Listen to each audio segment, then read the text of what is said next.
Hello everyone, hope you all are doing good. In today's video, I would like to talk about the couple of reasons why I decided to sell my Fujifilm X T4 and keep the X T3 instead. Don't get me wrong, I did love the X T4. I did own two X T4 bodies. In this video, I would like to highlight some of the key issues that I faced with the X T4 that made me decide that I have to get rid of this camera. If you're new here, if you like such content, do consider subscribing to the channel. It really helps. So let's get started with the video.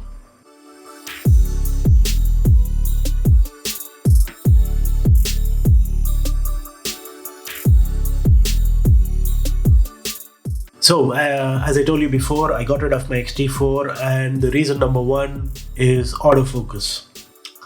To be straight up and honest with you, the autofocus sucks big time in the X T4 for video shooting. For photos, I have no complaints, but the autofocus for me is straight up unreliable, and the autofocus in continuous mode with face detect is just a joke. I know Fuji has been good in fixing issues with firmware updates, but I think it's already more than 6 months and this issue has not yet been fixed. It's really annoying, especially when you have the face detect on, when it picks up random things as a face. Also, I've tried multiple different lenses from the 16mm f2.8, 1.4, then 35mm f2, 23mm f2, and the 1.4 variants, the 18 to 55 f2.8 to f4 and the 16 to 55 f2.8. I think the last two lenses were kind of a little bit more reliable, but still the autofocus was hit or miss. I did hate the pulsing that was going on during a video shoot. I also did try the Sigma 18 to 35 f1.8 with the Fringer or the Fringer EF to FX Pro 2 adapter. It was not that bad. It was pretty good. I have not tried the Viltrox lenses. I've seen a couple of reviews where people have reported that lens to be pretty reliable for autofocus in video mode, but I want my native Fuji glass to work well. It did not work well. It kept hunting. It kept losing subjects. Even with single face, the autofocus was not reliable at all. When you have multiple faces in the frame, the system just goes nuts. It goes haywire, and it really frustrates the person shooting the video. So I decided to turn off the face priority in video shooting mode. It does need some refinement, I think, via firmware update. I think the Fuji system picks up the faces very well, but I think the firmware needs a little bit refinement in order to differentiate as to what is a face and what is not a face. That refinement never happened or translated into a firmware update, and that's one of the biggest issues that I have with the X T4.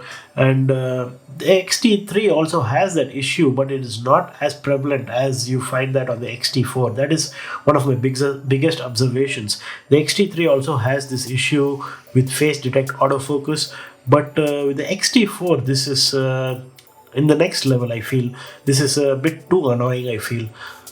I know one would recommend me to do manual focus for better video shooting experience.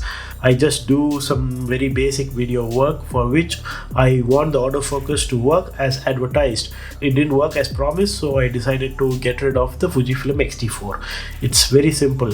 If Fuji fixes this issue, maybe I will come back, but at the moment, for the price at which the X T4 sells, it's a no-go. I would also recommend everyone to think twice before buying the X T4 for video work. With the current firmware, I would not personally, I would not recommend the Fujifilm X T4 over the X T3. If Fuji fixes these issues with the firmware update, maybe yes, but at the moment, the X T3 is gold. I will also talk about a couple of other minor gripes that I have with the camera. The X T4 was much heavier than the X T3. If I had not used the X T3 or the X T2 and directly bought the X T4, maybe that weight I would have not experienced that much. but after owning the X-T3 and then holding the X-T4, the camera is much heavier. But I think that helps in better in-body image stabilization performance, where you get much more stable shots. Holding it for a longer time is not unpleasant, I would say, but yeah, you have to keep in mind that it is a bit heavier. I would have loved the camera to be much lighter. Of course, the camera being heavier also comes with a bigger battery and a bigger grip, which are nice, but for photography work, I think the battery life difference between the X-T3 and the X-T4 is good, and you can see a difference. You get more shots, but for video work, while shooting 4K, I've just seen maybe 20 to 25 minutes more extra time to record footage with the X-T4 compared to the X-T3. So it's not that great for me, but yeah, if you do consider that to be a big improvement, yeah, then go for it. Also, the X-T4 kind of overheated a bit more than the X-T3. So the X-T4 overheating was not so pleasant. I did not enjoy holding the X-T4, especially in this place where it started to overheat a lot, especially near the thumb rest place. So these are some of the minor gripes that I had with the X-T4. And for the price, that is in Europe, the X-T4 sells for $17.99. It's a wonderful camera, it has a lot of features, but I still feel it's kind of unfinished. If you personally ask me, the X-T4 is what the X-T3 should have been, but right now the X-T3 still sells. It's gold, as I told you. At the moment, I like the X-T3 even more. I will go over a couple of reasons why. Because I think the X-T3, for the price now, I think you can pick up a new X-T3 for $1,000, which is just nuts. It's just an amazing camera. You have all the features similar to the X-T4 in a smaller body and a cheaper price. Yeah, you don't get the the flip out LCD screen, but you get this flip up LCD. Well, I found the flip out LCD screen on the X-T4 to be not very stable and pretty wobbly. And I've seen a couple of posts on Reddit where users have already reported the hinge kind of breaking. The hinge is actually not very stable according to me. I've seen the newer versions of the X-T4. I think Fuji has kind of tightened the hinges a bit. That's something I've seen a difference in the first X-T4s that shipped out, that the hinges were not very stable.